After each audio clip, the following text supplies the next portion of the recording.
Diggs injured, out of practice. Our Dallas Cowboys vs. Lions notebook, all the news, notes and quotes on Dak Prescott, Jerry Jones, and America's team from the Star in NFL Week. Cowboys standout cornerback Trayvon Diggs is on the Thursday injury report with both an ankle problem and an illness, and he missed practice as a result. Other notable DNPs on the day include Zach Martin and Eric Kendricks. October 6th. Unlikely stars. The Dallas Cowboys visited Pittsburgh on Sunday, and after a nearly 90-minute weather delay, 60 minutes of sloppy football ensued into the night and into the morning, with a pair of unlikely offensive heroes sealing the Dallas deal with a last-second 20-17 win. Over the course of the night, Cowboys quarterback Dak Prescott turned the ball over twice in the red zone with a sack fumble, the 100th sack of T.J. Watt's career, and an interception that seemed like a miscommunication between him and receiver C.D. Lamb. But in the clutch, Dak found Jalen Tolbert with just seconds left for a fourth-and-goal TD on a drive fueled by the running of Rico Dowdle, who earlier in the game had himself caught a Dak TD pass. Tolbert, 7 catches, 87 yards, isn't C.D. Lamb. And Dowdle, 20 carries, 87 yards, hasn't had a career like Ezekiel Elliott. But on this tight night and a move to 3-2, two lesser lights shined the brightest. C.D. Lamb has been fined $11,255 for taunting and $14,069 for what the NFL has deemed unsportsmanlike conduct/violent gesture after a play. And both decisions to a C-Miffy. Lamb, who was fined $22,511 for unnecessary roughness in Week 3 in the Week 4 win over the Giants, at one point caught a pass and while sitting down, seemed to gesture that he'd achieved a first down. Or that he was pantomiming a gunshot? C.D. Lamb was fined $11,255 for taunting and $14,069 for unsportsmanlike conduct/violent gesture after this play. Coach Mike McCarthy's Thursday press briefing here inside the Star before practice featured a handful of key points for the day. To wit, impressive is the word the coach used to describe Justin Fields, the athletic Steelers QB, and McCarthy insisted that contrary to the opinion of many, Fields is more than just a runner. Old style, it's the compliment that he gave to Coach Mike Tomlin's Pittsburgh defense, reflecting on their traditional approach to fundamentals. Rookie Kalen Carson, shoulder, is Dallas' top injury question of the week. He needs to make a big step today, the coach said. The Wednesday practice report for the Dallas Cowboys and Pittsburgh Steelers features starting corner Kalen Carson, shoulder, who sat out last week's win at the Giants, being upgraded to limited in this first practice of the week. Young star corner Darren Bland is eligible to come off IR this week, and while that seems unlikely, he did work the cords on the sideline with trainers here inside the Star. No Micah Parsons, ankle, of course, and DeMarcus Lawrence, foot, does not appear on the list because he is not presently on the 53-man roster, having been moved to IR. Also notable is the absence from practice and from this list of running back to Dalvin Cook. He missed today due to an illness, but doesn't appear on the injury report because he is not on the 53. Notable DNPs for Pittsburgh include Nick Herbig, Jaylen Warren and Cordarrelle Patterson. The Cowboys are signing pass rusher K.J. Henry while poaching him off the Bengals practice squad. Amid national media reports that misled Cowboys Nation into thinking the team would explore outside options of name players to help while Micah Parsons and DeMarcus Lawrence are hurt, this level of move was always the reality. Henry had 1.5 sacks last year for Washington as a fifth-round rookie.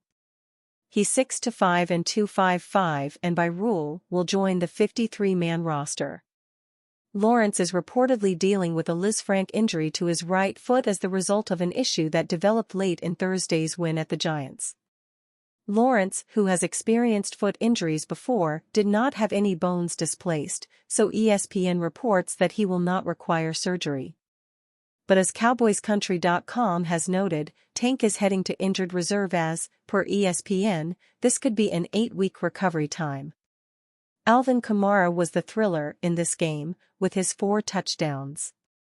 But Carr continued his fine play as he threw for 243 yards and 2 touchdowns in the win over Dallas, while also added a rushing touchdown.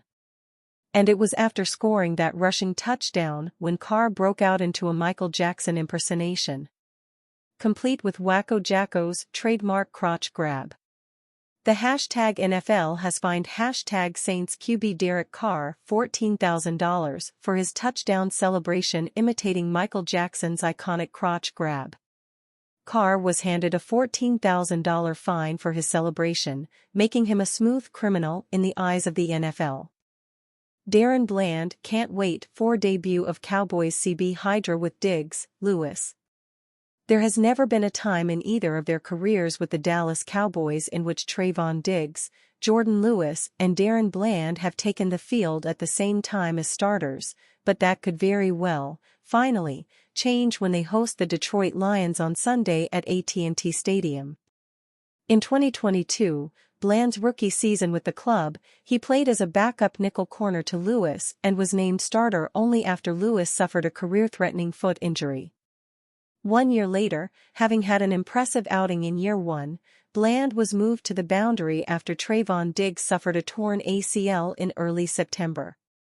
Bland went on to set the league in interceptions, 9, and set an NFL record in pick sixes, 5, 1 season after Trayvon Diggs tied the Cowboys' franchise record for most interceptions in a season, 11, leading to a lot promise for what it might mean when they and Lewis, the defensive tone-setter in the secondary, take the field together soon.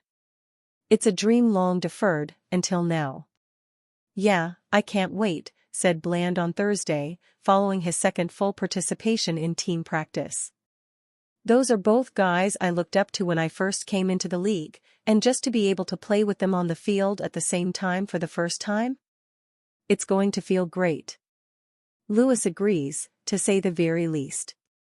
It'd be good, man, said Lewis. It hadn't happened in a while, honestly, I don't think ever, so it'd be the first time since that we'll be on the field together. It'll be a good thing. Hopefully we can get a win out of it, but it's definitely good to see him going out there and running and defending people at full speed. He almost had a pick today. Bland suffered a stress fracture in his foot just ahead of the season that was surgically repaired and, as such, landed him on injured reserve and cost him a minimum of 4 games. The issue presented itself as soreness in the foot that turned out to be much more after tests were conducted, and Bland says it's not something that happened on any given play. It just happened over time, he said. His practice window was opened on Wednesday, allowing the Cowboys until October 30th before they have to make a decision on his status, but, by all accounts, there's a more than solid chance he could take the field against the Lions. It doesn't sound as if he's dealing with much rust, but Bland was quick to point out that rust is inevitable when you're away from the game for more than a month. I mean, of course there's some rust, he said. I've been gone for a long while, so I've got a little bit of rust to knock off, so it'll be good to come back when I come back. Will that be against the Lions, definitively? Bland was coy with his answer, being sure to not overstep the words of head coach Mike McCarthy in that the Cowboys were going to take it a day at a time. I feel pretty good, but as far as coming back, time will tell, he said with a smile, then reflecting on how tough it was to be sidelined while watching the Cowboys scratch and claw their way to a 3-2 record heading into Week 6. It's tough, said Bland. It was my first time being hurt, so taking that time away from the game, it took me a minute to get back to where I feel good to come back. So it feel good now. It felt really long.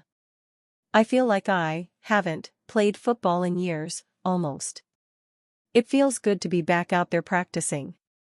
Also drawing heavy praise from All-Pro quarterback Dak Prescott for nearly landing an interception in his first practice back, and against Prescott himself, the ramping up of Bland is not simply on schedule, but rather ahead of it. Sooner than later, he'll be doing far more than simply practicing and, once he returns to finally form the three-headed hydra promised by the Cowboys, it's a safe bet Bland will help make things extra spicy in the defensive backfield. After all, quarterbacks have to throw the ball somewhere. Why was former TCU quarterback Max Duggan working out with the Dallas Cowboys? The Dallas Cowboys worked out former TCU quarterback Max Duggan on Tuesday afternoon at their headquarters in Frisco. The team needed a quarterback to throw to wide receivers that team officials were also working out on Tuesday, and Duggan was in the area. While there is no current intention to sign Duggan, it was good face time for the former Davey O'Brien Award winner ahead of an offseason where the Cowboys may be looking to add a quarterback to the roster with impending expiring contracts on Cooper Rush and Trey Lance. After being drafted in the 7th round of the 2023 NFL Draft by the Los Angeles Chargers, Duggan has yet to find footing in his NFL career. He bounced between the practice squad and the active roster multiple times as a rookie in Los Angeles, but never saw the field. He was released by the team after training camp in 2024 after appearing in just one preseason game. The TCU product carved his name among the athletic legends in Fort Worth as a senior when he led the Horned Frogs to their first national championship game appearance since 1938.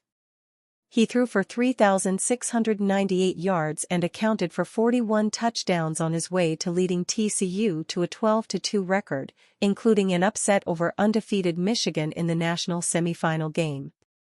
On Tuesday, the Cowboys also worked out wide receivers Denzel Mims, Chase Cota, Dante Pettis, and Seth Williams along with defensive ends Shaka Toney and Luigi Villain. After a brief evaluation, the team signed Villain and Williams to the practice squad. Williams, a product of Auburn who was drafted in the 6th round of the 2021 NFL Draft by the Denver Broncos, has one career reception for 34 yards.